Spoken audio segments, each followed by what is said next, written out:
Donald Trump secara terbuka menyatakan keinginannya untuk mengakhiri perang di Ukraina secepat mungkin, tanpa terlalu memikirkan konsekuensinya bagi rakyat Ukraina.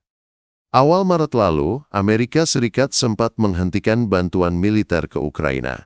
Keputusan ini, meski hanya berlangsung singkat, memberi dampak besar di medan perang. Operasi militer Ukraina terganggu dan dalam waktu beberapa hari pasukan mereka di wilayah Kursk hampir terkepung sepenuhnya oleh Rusia, salah satu kerugian terbesar Ukraina sejauh ini. Meskipun bantuan kini kembali dilanjutkan, peristiwa tersebut telah mengguncang kepercayaan antara Amerika dan Eropa. Banyak negara di benua biru mulai menyadari satu kenyataan pahit. Mereka tidak bisa lagi sepenuhnya mengandalkan Amerika untuk pertahanan. Portugal bahkan membatalkan rencana membeli jet tempur F-35 buatan Amerika dan mencari alternatif buatan Eropa. Swedia kemungkinan akan mengikuti langkah ini, dan jika ketegangan transatlantik terus meningkat, pesanan F-35 dari negara-negara Eropa bisa saja dibatalkan. Eropa mulai memikirkan strategi untuk mengganti senjata buatan Amerika dengan produksi dalam negeri, sekaligus memperkuat industri pertahanannya sendiri. Situasi ini mendorong munculnya program besar ReArm Europe yang diumumkan Uni Eropa pada tanggal 4 Maret.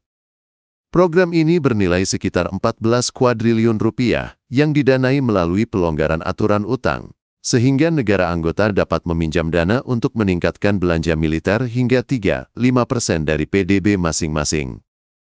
Rencana ini juga mencakup pembentukan dana pinjaman kolektif 875 triliun rupiah untuk memperbesar porsi anggaran pertahanan dalam kas Uni Eropa.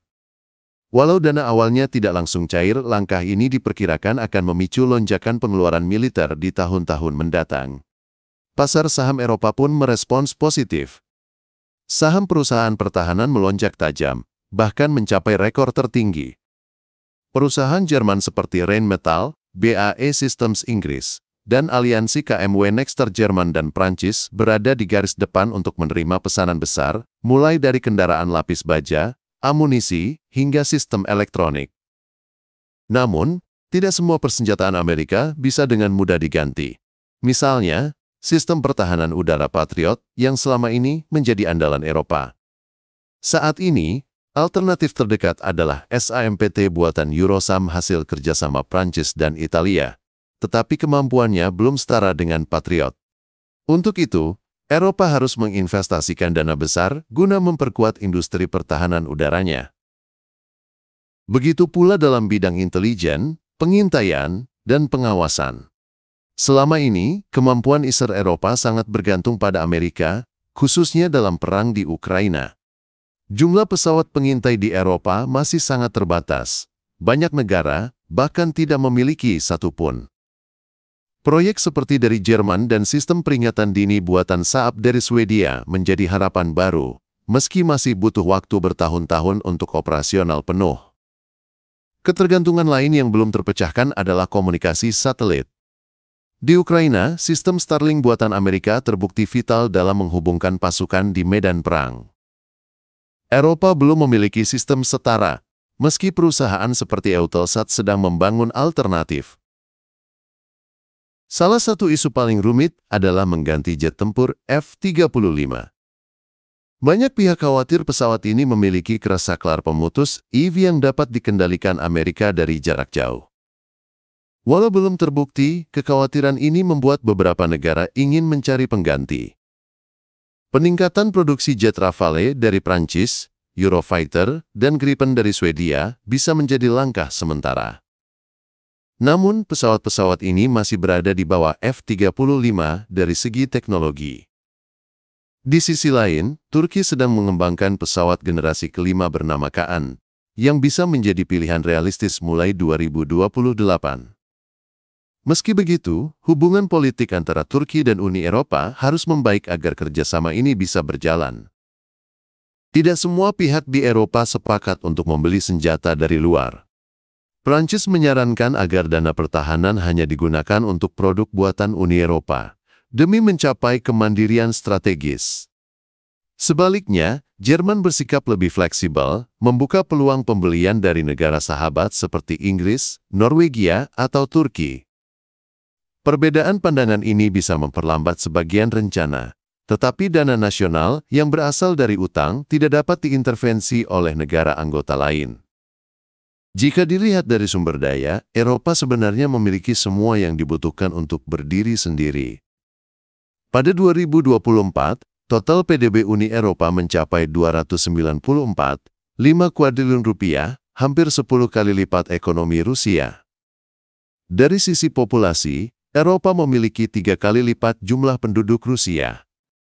Satu-satunya keunggulan besar Moskow adalah senjata nuklir, tetapi Prancis dan Inggris sudah memiliki persenjataan nuklir yang memadai untuk menjadi penangkal. Meski punya modal besar, masalah utama Eropa adalah komitmen jangka panjang. Militer banyak negara sudah mengalami kemunduran selama puluhan tahun. Banyak fungsi vital, seperti pengisian bahan bakar udara, logistik berat, dan operasi intelijen, diserahkan kepada Amerika. Kini, Eropa harus belajar kembali mengelola militernya sendiri. Rencana mempersenjatai kembali Eropa hanyalah langkah awal. Studi terbaru menyebutkan, agar mampu mempertahankan pertahanan yang memadai, Eropa perlu menambah 4,5 kuadriliun rupiah lagi setiap tahun. Hal ini berarti, anggaran pertahanan kolektif harus naik menjadi 11,27 kuadriliun rupiah per tahun. Tantangannya, bagaimana membiayai kenaikan ini tanpa memicu krisis ekonomi? Meminjam terlalu banyak berisiko meningkatkan inflasi, sementara menaikkan pajak bukan opsi populer. Pilihan yang paling realistis adalah mengurangi belanja sosial, sesuatu yang sangat sensitif di Eropa, mengingat warisan negara kesejahteraan yang kuat. Eropa berada di titik balik sejarah.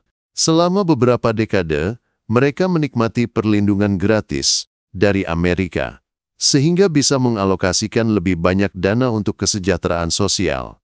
Tetapi kenyataan politik kini memaksa perubahan.